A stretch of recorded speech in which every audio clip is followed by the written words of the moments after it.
ਅੱਜ ਕਿਸਾਨ ਅੰਦੋਲਨ ਜਿੱਤਿਆ ਗਿਆ। किसान घर वापसी ਦੀਆਂ ਤਿਆਰੀਆਂ कर रहे हैं बड़े ही शौक के नाल, बड़े ही चावां दे नाल। हुण आउण वाली जिहड़ी सियासत है, सियासत दे उपर किसान अंदोलन की जिहड़ी जित है उहदा की असर रहने वाला है? मैं तो ये कहूँगा भी इस अंदोलन की सफलता का सब तो प्रमुख कारण है कि उन्होंने इस विच पॉलिटिक्स नहीं इन्वॉल्व होने दी। सारिया सियासी धिरां नूं इस एजीटेशन तो उन्होंने दूर रखा। कई सुर्खियां निकल के सामने आईयां ने, कहते कि हिंदुओं की जिहड़ी वोट है, राजनीतिक लोग ने जिहड़े हिंदुओं की वोट नूं वो गिणदे ही नहीं है, जबकि 38% हिंदू भाईचारे की वोट है। भी हिंदुओं नूं हमेशा अनगौलिया किया जाता, ना कोई उन्होंने सुविधा दी जाती है, ना कोई फैसिलिटी दी जाती है, ना ही उन्होंने लिए कोई राजनीति की जाती है। वो कहते कि इस बार जिहड़ी हिंदू भाईचारे की वोट है, इस बार सोच समझ के जिहड़ी वोट का इस्तेमाल किया जाऊगा। कहते होंगे ना कि बड़ी देर कर दी महरमा आते आते। इन्होंने बहुत देर करती, इन्ना ज़्यादा लमकाया, इन्ना ज़्यादा खज्जल खुआर किसानों नूं उत्थे कीता गया, क्योंकि देर बाद किया होया कोई फैसला भी बेमायने हो जाता। दिल्ली एक म्यूनसिपैलिटी है, एक तरह की म्यूनसिपैलिटी है। वो चीफ मिनिस्टर कहण दे चीफ मिनिस्टर ने, वैसे है वो एक तरह के मेयर। ਤੁਸੀਂ देख रहे हो पंजाबी लोग चैनल ਤੇ मैं हाँ संजीव गोयल। पिछले लंबे समय तो किसान अंदोलन दिल्ली दियां बरूहां ते बैठा सी। किसानां ने अपने पिंडे दे उपर बहुत ही कठिनाइयां जिहड़ियां हंडाइयां, बहुत ही मुसीबतां हंडाइयां, पर लेकिन किते ना किते किसानां दी मेहनत और हर एक व्यक्ति दी मेहनत रास लियाई और किसान अंदोलन जित वल तुरिया और जित हासिल करके पंजाब वल नूं वापस परत रहे ने।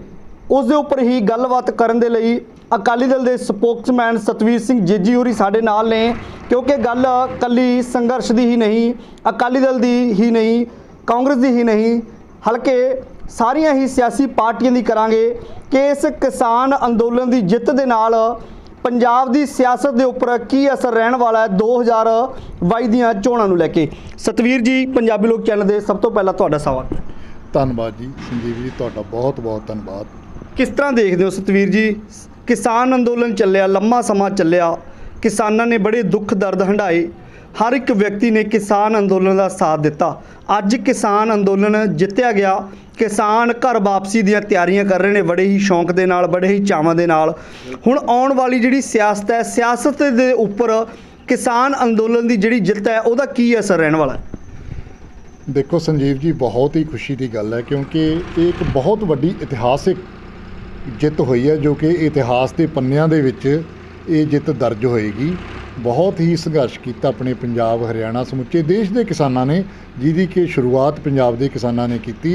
उस तो बाद काफिला बनता गया तो पूरे देश ने बहुत लंबा संघर्ष, लगभग 1 साल का लंबे संघर्ष तो बाद यह जित प्राप्त की है। सो ये एड्डी वड्डी जित प्राप्त करके अपने किसान भरा हुण कल नूं शायद आ रहे ने, तो वो पूरे अपने जाहो जलाल दे नाल ते पूरे ढोल ढमक्कियां दे नाल उन्हां दा स्वागत पंजाब दे हर पिंड, शहर, कस्बा, हर बॉर्डर जित्थों दी भी वो गुजरनगे, पूरा उन्हां दा स्वागत दीयां जनता वालों तैयारियां हो रही ने। होना भी चाहिए, क्योंकि उन्होंने एक बहुत वड्डी इतिहासिक जित दर्ज की है तो अपने पंजाब की मातृभूमि की रक्षा की है। इस नूं सियासत दे वल जे आपां जोड़ लईए तां किवें देखदे हो तुसीं? क्योंकि किसान अंदोलन जो ਚੱਲਿਆ ਤਾਂ ਜਥੇਬੰਦੀਆਂ ने कहा कि कोई भी राजनीतिक बुलारा ਜਾਂ कोई भी राजनीतिक आगू साडी स्टेज ਤੇ ना आवे, ना ही असीं बोलण ਦਾ ਸਮਾਂ ਦਈਏ। ਉਸ ਨੂੰ ਕਿਵੇਂ ਦੇਖਦੇ ਹੋ? ਉਹ ਵੀ ਕਿਸਾਨਾਂ ਨੇ बड़े तरीके ਦੇ ਨਾਲ ਚਲਾਇਆ, ਸਟੇਜ ਨੂੰ बड़े तरीके ਦੇ ਨਾਲ ਸੰਭਾਲਿਆ। ਉਸ ਨੂੰ ਤੁਸੀਂ ਕਿਵੇਂ ਦੇਖਦੇ ਹੋ? ਆਉਣ ਵਾਲੀਆਂ ਚੋਣਾਂ ਦੇ ਵਿੱਚ ਇਸ ਦਾ ਕੀ ਪ੍ਰਭਾਵ ਰਹਿਣ ਵਾਲਾ ਹੈ? बिल्कुल जी बिल्कुल, किसान आगुआं ने बहुत ही सज्जे तरीके नाल, बहुत ही सिस्टमैटिकली इस अंदोलन नूं चलाया ਤੇ ਉਹਨਾਂ ਨੇ ਸਾਰੀਆਂ ਸਿਆਸੀ ਧਿਰਾਂ ਨੂੰ ਇਸ ਚੀਜ਼ ਤੋਂ ਦੂਰ ਰੱਖਿਆ। ਮੈਂ ਤਾਂ ਇਹ ਕਹੂੰਗਾ ਵੀ ਇਸ ਅੰਦੋਲਨ ਦੀ ਸਫਲਤਾ ਦਾ ਸਭ ਤੋਂ ਪ੍ਰਮੁੱਖ ਕਾਰਨ ਹੈ ਕਿ ਉਹਨਾਂ ਨੇ ਇਸ ਵਿੱਚ ਪੋਲਿਟਿਕਸ ਨਹੀਂ ਇਨਵੋਲਵ ਹੋਣ ਦਿੱਤੀ। ਸਾਰੀਆਂ ਸਿਆਸੀ ਧਿਰਾਂ ਨੂੰ ਇਸ ਐਜੀਟੇਸ਼ਨ ਤੋਂ ਉਹਨਾਂ ਨੇ ਦੂਰ ਰੱਖਿਆ। ਹੁਣ ਤੁਸੀਂ ਪੁੱਛਿਆ ਕਿ ਇਹਦਾ ਪੰਜਾਬ ਦੀ ਸਿਆਸਤ 'ਤੇ ਕੀ ਅਸਰ ਪਊਗਾ। ਦੇਖੋ ਜੀ, ਸੁਭਾਵਿਕ ਹੈ, ਐਡੀ ਵੱਡੀ ਜਿੱਤ ਦਰਜ, ਐਡੇ ਵੱਡੇ ਸੰਘਰਸ਼ ਤੋਂ ਬਾਅਦ ਪ੍ਰਾਪਤ ਹੋਈ ਹੈ ਤੇ ਉਹ ਕਿਸਾਨ ਭਰਾ ਸਾਡੇ, ਕਿਸਾਨ ਆਗੂ ਉਹ ਆ ਰਹੇ ਨੇ। ਇਹਦਾ ਪੰਜਾਬ ਦੀ ਸਿਆਸਤ ਦੇ ਵਿੱਚ ਇੰਪੈਕਟ ਪੈਣਾ ਸੁਭਾਵਿਕ ਹੈ, ਕਿਉਂਕਿ ਇਲੈਕਸ਼ਨ ਵੀ ਬਹੁਤ ਨੇੜੇ ਨੇ, ਇਹ ਵੀ ਨਹੀਂ ਕਿ ਇਲੈਕਸ਼ਨ ਦੂਰ ਨੇ, ਇਲੈਕਸ਼ਨ ਨੇੜੇ ਨੇ। ਪਰ ਹੁਣ ਡਿਪੈਂਡ ਇਹ ਕਰਦਾ ਹੈ ਕਿ ਕਿਸਾਨ ਆਗੂ ਆਪਣੀ ਰਣਨੀਤੀ ਕੀ ਬਣਾਉਂਦੇ ਨੇ। ਉਹ ਕੋਈ ਆਪਣੀ ਨਵੀਂ ਪਾਰਟੀ ਬਣਾਉਂਦੇ ਹੈ ਤੇ ਉਹ ਕਿਸੇ ਪੋਲੀਟੀਕਲ ਪਾਰਟੀ ਨੂੰ ਸਪੋਰਟ ਕਰਦੇ ਹੈ, ਜਾਂ ਉਹ ਵੱਖ-ਵੱਖ ਪੋਲੀਟੀਕਲ ਪਾਰਟੀਆਂ ਨੂੰ ਸਪੋਰਟ ਕਰਦੇ ਹੈ, ਜਾਂ ਕਿਸੇ ਇੱਕ ਪੋਲੀਟੀਕਲ ਪਾਰਟੀ ਨੂੰ ਸਪੋਰਟ ਕਰਦੇ ਹੈ। ਹੁਣ ਜਾਂ ਉਹ ਆਪਣੀ ਮਤਲਬ ਪੱਤੀ ਜਥੇਬੰਦੀਆਂ ਇਕੱਠੀਆਂ ਹੋ ਕੇ ਆਪਣੀ ਕੋਈ ਪਾਰਟੀ ਬਣਾਉਂਦੇ ਹੈ, ਤੇ ਇਹ ਦੇਖਣ ਵਾਲੀ ਗੱਲ ਹੋਊਗੀ। ਪਰ ਇਹਦਾ ਅਸਰ 100% ਪੈਣਾ ਹੈ, ਸੁਭਾਵਿਕ ਹੈ, ਇਹਦੇ 'ਚ ਕੋਈ ਸ਼ੱਕ ਨਹੀਂ। ਕੀ ਲੱਗਦਾ ਸਤਵੀਰ ਜੀ, ਜਿੱਦਾਂ ਕਿਸਾਨ ਅੰਦੋਲਨ ਦੀ ਜਦੋਂ ਜਿੱਤ ਹੋ ਗਈ ਹੈ ਤੇ ਸਿਆਸਤ ਦੇ ਉੱਪਰ ਕਿਸਾਨ ਜਥੇਬੰਦੀਆਂ ਵੀ ਭਾਰੂ ਪੈਂਦੀਆਂ ਨਜ਼ਰ ਜ਼ਰੂਰ ਆਉਣਗੀਆਂ, ਕਿ ਇਹ ਵੀ ਹੋ ਸਕਦਾ ਹੈ ਜੇਕਰ ਕਿਸਾਨ ਜਥੇਬੰਦੀਆਂ ਨੇ ਏਕਤਾ ਬਣਾ ਲਈ 2022 ਦੇ ਇਲੈਕਸ਼ਨ ਨੇ ਜਿਹੜੇ, ਇਹਦੇ ਵਿੱਚ ਕੋਈ ਬਦਲਾਅ ਜਿਹੜਾ ਉਹ ਵੀ ਆ ਸਕਦਾ ਹੈਗਾ?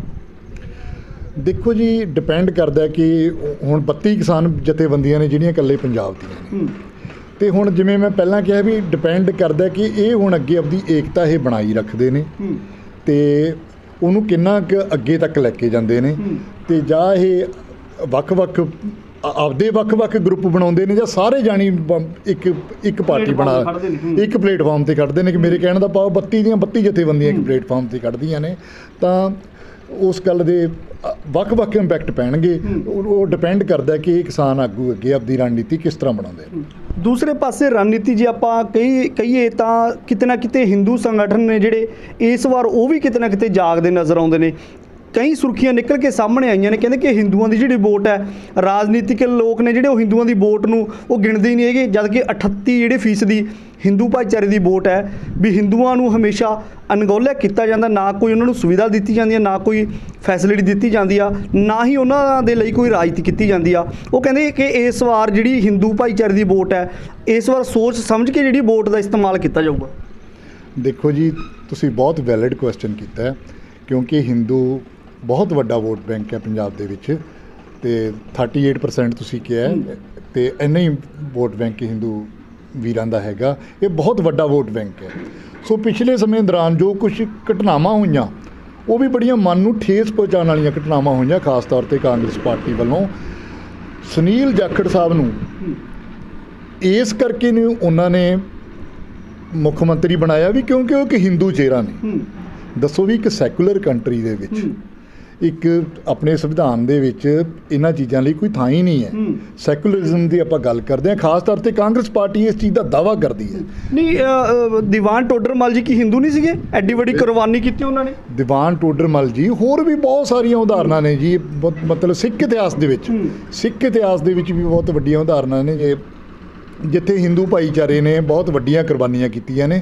ਸੋ ਮਤਲਬ ਇਹੋ ਜਿਹੀਆਂ ਚੀਜ਼ਾਂ ਬਿਲਕੁਲ ਨਹੀਂ ਆਉਣੀਆਂ ਚਾਹੀਦੀਆਂ। ਹਿੰਦੂ ਭਾਈਚਾਰੇ ਨੂੰ ਉਹਨਾਂ ਦੀ ਉਹਦੇ ਮੁਤਾਬਕ ਤੇ ਉਹਨਾਂ ਦੀ ਪਰਸੈਂਟੇਜ ਦੇ ਮੁਤਾਬਕ ਉਹਨਾਂ ਨੂੰ ਨੁਮਾਇੰਦਗੀ ਵੀ ਮਿਲਣੀ ਚਾਹੀਦੀ ਹੈ, ਤੇ ਉਹਨਾਂ ਨੂੰ ਉਹਨਾਂ ਦੇ ਹੱਕ ਪੋਲੀਟਿਕਸ ਦੇ ਵਿੱਚ, ਸਿਆਸਤ ਦੇ ਵਿੱਚ ਜੋ ਵੀ ਉਹਨਾਂ ਦਾ ਹੱਕ ਬਣਦਾ ਜ਼ਰੂਰ ਮਿਲਣਾ ਚਾਹੀਦਾ।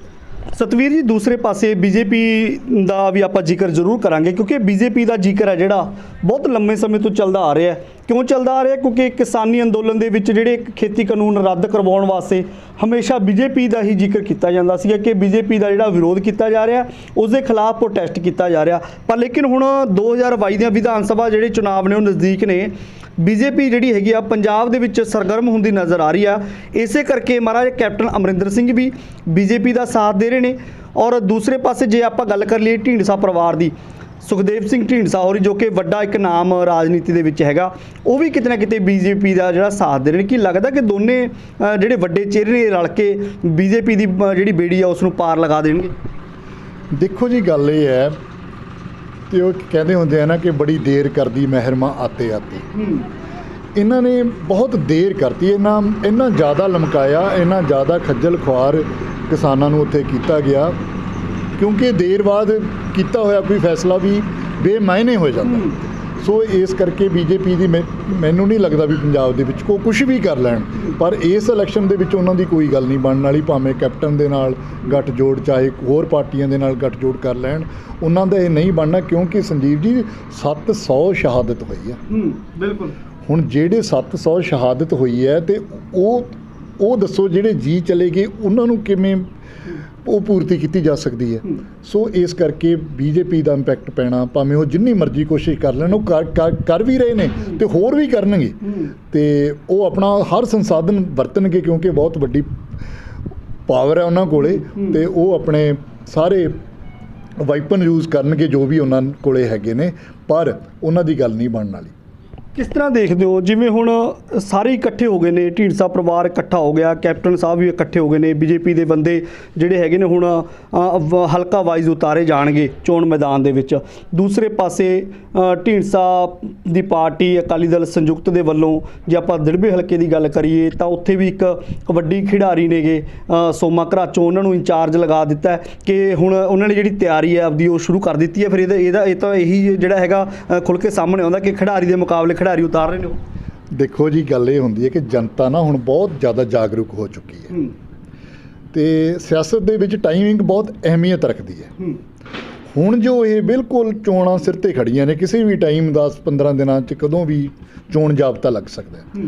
ਹੁਣ ਜੋ ਖਿਚੜੀਆਂ ਪੱਕ ਰਹੀਆਂ ਨੇ, ਇੱਧਰੋਂ ਉੱਧਰ ਹੋ ਰਹੇ ਨੇ ਜਾਂ ਗੱਠਜੋੜ ਹੋ ਰਹੇ ਨੇ ਜਾਂ ਹੋਰ ਹੋ ਰਹੇ ਨੇ, ਤੇ ਇਹਨਾਂ ਦੇ ਅਸਰ ਗਲਤ ਪੈ ਰਹੇ ਨੇ ਕਿਉਂਕਿ ਲੋਕ ਬਹੁਤ ਅਵੇਅਰ ਹੋ ਚੁੱਕੇ ਨੇ। ਕਿਉਂਕਿ ਇਹਦਾ ਸਿੱਧਾ ਮਤਲਬ ਹੈ ਕਿ ਇਹ ਚੋਣਾਂ ਲਈ ਹੈ, ਕਿਉਂਕਿ ਚੋਣਾਂ ਦੇ ਵਿੱਚ ਮੇਨ ਗੱਲ ਇਹ ਦੇਖੀ ਜਾਣੀ ਚਾਹੀਦੀ ਹੈ ਜਾਂ ਜੋ ਵੋਟਰ ਇਹ ਸੋਚਦਾ ਹੈ ਕਿ ਜਿਹੜੇ ਪਹਿਲੇ ਨੇ ਉਹਨਾਂ ਨੇ ਸਾਡੇ ਲਈ ਕੀਤਾ ਕੀ ਹੈ, ਉਹਨਾਂ ਨੂੰ ਉਸ ਪੁਆਇੰਟ 'ਤੇ ਵੋਟ ਮੰਗਣਾ ਚਾਹੀਦਾ ਕਿ ਅਸੀਂ ਆਹ ਕੀਤਾ ਜੀ ਤੇ ਸਾਨੂੰ ਤਾਂ ਕਰਕੇ ਸਾਨੂੰ ਵੋਟ ਦਿਓ। ਤਾਂ ਜਿਹੜੇ ਦੂਜੇ ਨੇ ਕਿ ਉਹ ਵੀ ਅਸੀਂ ਕਰਾਂਗੇ ਕੀ, ਜਾਂ ਉਹਨਾਂ ਨੇ ਪਿਛਲੇ ਜਿਵੇਂ ਸਾਡੀ ਅਕਾਲੀ ਸਰਕਾਰ ਹੈ ਪਹਿਲਾਂ 10 ਸਾਲ ਰਹੀ ਹੈ ਤੇ ਅਸੀਂ ਮਤਲਬ 10 ਸਾਲਾਂ ਦੇ ਵਿੱਚ ਅਸੀਂ ਦਾਅਵਾ ਕਰਦੇ ਹਾਂ ਅਸੀਂ ਡਿਵੈਲਪਮੈਂਟ ਕੀਤੀ ਹੈ, ਜੋ ਕੰਮ ਕੀਤੇ ਨੇ ਅਸੀਂ ਉਹਦੇ ਸਿਰ ਤੇ ਉਹਦੇ ਬਿਹਾਵ ਤੇ ਅਸੀਂ ਵੋਟਾਂ ਮੰਗਾਂਗੇ। ਤੇ ਇਸੇ ਗੱਲ ਲਈ ਕਾਂਗਰਸ ਨੇ 5 ਸਾਲ ਦੇ ਵਿੱਚ ਜਦ ਕਿ ਇਹਨਾਂ ਨੇ ਕੁਝ ਵੀ ਨਹੀਂ ਕੀਤਾ, ਲੋਕ ਇਹਨਾਂ ਨੂੰ ਵੀ ਪੁੱਛਣਗੇ ਕਿ ਤੁਸੀਂ ਕੀ ਕੀਤਾ। ਤੇ ਜਿਵੇਂ ਕਿ ਤੀਸਰੀ ਧਿਰ ਹੈ ਆਮ ਆਦਮੀ ਪਾਰਟੀ, ਤੇ ਉਹਨਾਂ ਦਾ ਨਾਲ ਉਹ ਦਿੱਲੀ ਦਾ ਬੜਾ ਰੌਲਾ ਪਾਉਂਦੇ ਨੇ। ਪਹਿਲੀ ਗੱਲ ਤਾਂ ਸੰਜੀਵ ਜੀ ਦਿੱਲੀ ਦੀ ਗੱਲ ਵੀ ਕਰਨੀ ਪਊਗੀ। ਦਿੱਲੀ ਇੱਕ ਮਿਊਨਿਸਪੈਲਿਟੀ ਹੈ, ਇੱਕ ਤਰ੍ਹਾਂ ਦੀ ਮਿਊਨਿਸਪੈਲਿਟੀ ਹੈ। ਉਹ ਚੀਫ ਮਿਨਿਸਟਰ ਕਹਿਣ ਦੇ ਚੀਫ ਮਿਨਿਸਟਰ ਨੇ, ਵੈਸੇ ਹੈ ਉਹ ਇੱਕ ਤਰ੍ਹਾਂ ਦੇ ਮੇਅਰ ਜੀ।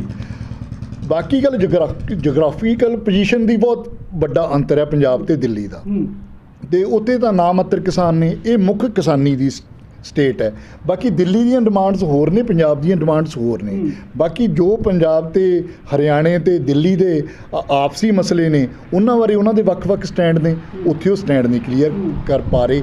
ਮੇਰੇ ਕਹਿਣ ਦਾ ਮਤਲਬ ਇਹ ਹੈ ਵੀ ਉਹਨਾਂ ਨੂੰ ਵੀ ਇਹ ਕਲੀਅਰ ਕਰਨਾ ਪਊਗਾ, ਜਿਵੇਂ ਕਿ ਉਹ ਕਹਿ ਰਹੇ ਨੇ ਕਿ ਉਹ ਵੀ ਐਲਾਨ ਕਰ ਰਹੇ ਨੇ, ਵੱਡੇ ਐਲਾਨ ਕਰ ਰਹੇ ਨੇ, ਤੇ ਹੁਣ ਉਹਨਾਂ ਲਈ ਉਹਨਾਂ ਨੂੰ ਵੀ ਰੋਡ ਮੈਪ ਦੇਣਾ ਪਊਗਾ ਵੀ ਅਸੀਂ ਇਹ ਵਾਅਦੇ ਜੋ ਕਰ ਰਹੇ ਹਾਂ ਇਹਨਾਂ ਨੂੰ ਪੂਰਾ ਕਰਨ ਲਈ ਸਾਡੇ ਕੋਲੇ ਰੋਡ ਮੈਪ ਕੀ ਹੈ, ਇਹ ਉਹਨਾਂ ਨੂੰ ਦੱਸਣਾ ਪਊਗਾ। ਤੇ ਐਵੇਂ ਹਵਾ 'ਚ ਗੱਲਾਂ ਜਿਹੜਾ ਵੀ ਕਰੂਗਾ ਇਸ ਵਾਰ ਉਹ ਘਾਟੇ 'ਚ ਜਾਊਗਾ। ਜਨਤਾ ਪੂਰੀ ਤਰ੍ਹਾਂ ਅਵੇਅਰ ਹੈ, ਉਹ ਭੁੱਲ ਜਾਣ ਜਿਵੇਂ ਪਿਛਲੀ ਵਾਰੀ ਕਾਂਗਰਸ ਨੇ ਠੱਗੀ ਮਾਰ ਲਈ ਸੀ, ਤੇ ਉਹ ਮਤਲਬ ਬਿਲਕੁਲ ਇਸ ਵਾਰ ਭੁੱਲ ਜਾਣ ਕਿ ਕੋਈ ਵੀ ਪਾਰਟੀ ਹੈ ਚਾਹੇ, ਤੇ ਵੀ ਝੂਠੇ ਵਾਅਦੇ ਕਰਕੇ ਜੀ ਜਾਂ ਕਿਸੇ ਦੇ ਫਾਰਮ ਭਰ ਕੇ ਜੀ ਜਾਂ ਇੱਧਰ ਉੱਧਰ ਦੀਆਂ ਗੱਲਾਂ ਕਰਕੇ ਜੀ ਅਸੀਂ ਵੋਟਾਂ ਲੈ ਲਾਂਗੇ, ਉੱਦਾਂ ਇਸ ਵਾਰ ਨਹੀਂ ਹੋਣ ਲੱਗਿਆ। ਸੋ ਬਹੁਤ ਧੰਨਵਾਦ। ਇਹ ਸਨ ਸਤਵੀਰ ਸਿੰਘ ਜੇਜੀ, ਸਪੋਕਸਮੈਨ ਅਕਾਲੀ ਦਲ, ਜਿਨ੍ਹਾਂ ਨੇ ਸਵਾਲਾਂ ਦੇ ਸਿੱਧੇ ਜਵਾਬ ਦਿੱਤੇ ਨੇ। ਔਰ ਤੁਹਾਨੂੰ ਇੱਕ ਅਪੀਲ ਵੀ ਕਰਨੀ ਚਾਹਾਂਗੇ। ਸਭ ਤੋਂ ਪਹਿਲਾਂ ਅਸੀਂ ਵਧਾਈ ਵੀ ਦੇਣੀ ਚਾਹਾਂਗੇ ਸਾਰੀਆਂ ਜਥੇਬੰਦੀਆਂ ਨੂੰ ਔਰ ਹਰੇਕ ਵਰਗ ਨੂੰ ਜਿਨ੍ਹਾਂ ਨੇ ਕਿਸਾਨ ਸੰਘਰਸ਼ ਦਾ ਸਾਥ ਦਿੱਤਾ ਡਟ ਕੇ। ਔਰ ਦੂਸਰੇ ਪਾਸੇ ਅਸੀਂ ਇਹ ਵੀ ਜਥੇਬੰਦੀਆਂ ਨੂੰ ਬੇਨਤੀ ਕਰਨੀ ਚਾਹਾਂਗੇ ਕਿ ਵੈਸੇ ਤਾਂ ਤੁਸੀਂ ਸਾਰੇ ਹੀ ਸਿਆਣੇ ਹੋ, ਕਿਉਂਕਿ ਇੰਨਾ ਲੰਮਾ ਸੰਘਰਸ਼ ਜਿਹੜਾ ਤੁਸੀਂ ਚਲਾਇਆ ਬੜੇ ਹੀ ਵਧੀਆ ਤਰੀਕੇ ਦੇ ਨਾਲ ਚਲਾਇਆ ਔਰ ਇਸ ਨੂੰ ਕਾਮਯਾਬ ਵੀ ਕੀਤਾ, ਪਰ ਲੇਕਿਨ ਅਸੀਂ ਜਿਹੜੇ ਲੋਕ ਸ਼ਹੀਦ ਹੋਏ ਨੇ ਉਹਨਾਂ ਦੇ ਸ਼ਹੀਦ ਪਰਿਵਾਰਾਂ ਵੱਲ ਵੀ ਇੱਕ ਵਾਰ ਜ਼ਰੂਰ ਝਾਤ ਮਾਰ ਕੇ ਰੱਖਿਓ। ਔਰ ਕਿਉਂਕਿ ਆਪਾਂ ਹੁਣ ਬਾਰਡਰਾਂ ਤੋਂ ਖੁਸ਼ੀ ਚਾਵਾਂ ਦੇ ਨਾਲ ਢੋਲ ਢਮੱਕਿਆਂ ਦੇ ਨਾਲ ਵਾਪਸ ਆ ਰਹੇਗੇ, ਪਰ ਲੇਕਿਨ ਉਹ ਪਰਿਵਾਰ ਨੇ ਜਿਹੜੇ ਅੱਜ ਵੀ ਆਪਣੇ ਗਏ ਹੋਏ ਚਿਹਰਿਆਂ ਨੂੰ ਯਾਦ ਕਰ ਰਹੇ ਨੇ, ਖੁਸ਼ੀ ਨਹੀਂ ਮਨਾ ਸਕਦੇ, ਪਰ ਲੇਕਿਨ ਜਦੋਂ ਆਪਾਂ ਵਾਪਸ ਆਵਾਂਗੇ ਉਹਨਾਂ ਪਰਿਵਾਰਾਂ ਦੇ ਨਾਲ ਰਲ ਕੇ ਉਹਨਾਂ ਦੀ ਸਾਰ ਜ਼ਰੂਰ ਲੈਣੀ ਹੈ ਔਰ ਉਹਨਾਂ ਨਾਲ ਰਲ ਕੇ ਵੀ ਉਹਨਾਂ ਦੇ ਪਰਿਵਾਰ ਦੀਆਂ ਖੁਸ਼ੀਆਂ ਦੇ ਵਿੱਚ ਭਾਗੀਦਾਰ ਜ਼ਰੂਰ ਬਣਨਾ ਹੈ। ਔਰ ਆਉਣ ਵਾਲੀਆਂ 2022 ਦੀਆਂ ਵਿਧਾਨ ਸਭਾ ਚੋਣਾਂ ਦੀ ਜੇ ਆਪਾਂ ਗੱਲ ਕਰ ਲਈਏ ਤਾਂ ਨੁਮਾਇੰਦਾ ਆਪਾਂ ਨੂੰ ਚੁਣਨਾ ਹੀ ਪੈਣਾ, ਪਰ ਲੇਕਿਨ ਨੁਮਾਇੰਦਾ ਉਹ ਚੁਣਿਓ ਜਿਹੜਾ ਤੁਹਾਨੂੰ ਵਧੀਆ ਲੱਗੇ, ਜੋ ਤੁਹਾਡੇ ਇਲਾਕੇ ਦਾ ਕੰਮ ਕਰ ਸਕੇ, ਜਿਸ ਦਾ ਕੱਦ ਲੱਗਦਾ ਹੋਵੇ ਕਿ ਹਾਂ ਐਮਐਲਏ ਬਣਨ ਦੇ ਲਾਇਕ ਹੈ। ਨਾ ਹੀ ਕਿਸੇ ਦੇ ਪਹਿਲਾਂ ਵਾਂਗੂ ਚੱਕਰਾਂ 'ਚ ਆਉਣਾ ਹੈ ਕਿ ਅਸੀਂ ਫ੍ਰੀ ਵਾਲੀਆਂ ਚੀਜ਼ਾਂ ਦੇ ਮਗਰ ਲੱਗ ਕੇ ਆਪਾਂ ਵੋਟ ਦੇ ਦਈਏ। ਸੋ ਆਉਣ ਵਾਲੀਆਂ 2022 ਦੀਆਂ ਚੋਣਾਂ ਦੇ ਵਿੱਚ ਆਪਣਾ ਸੋਚ ਸਮਝ ਕੇ ਵੋਟ ਹੈ ਜਿਹੜਾ ਉਹ ਜ਼ਰੂਰ ਦੇਣਾ ਔਰ ਪੰਜਾਬ ਫਿਰ ਹੀ ਬਿਹਤਰ ਹੈ ਜਿਹੜਾ ਉਹ ਬਣ ਸਕਦਾ। ਪੰਜਾਬੀ ਲੋਕ ਚੈਨਲ ਦੇ ਲਈ ਸੰਜੀਵ ਗੋਇਲ, ਸੰਗਰੂਰ।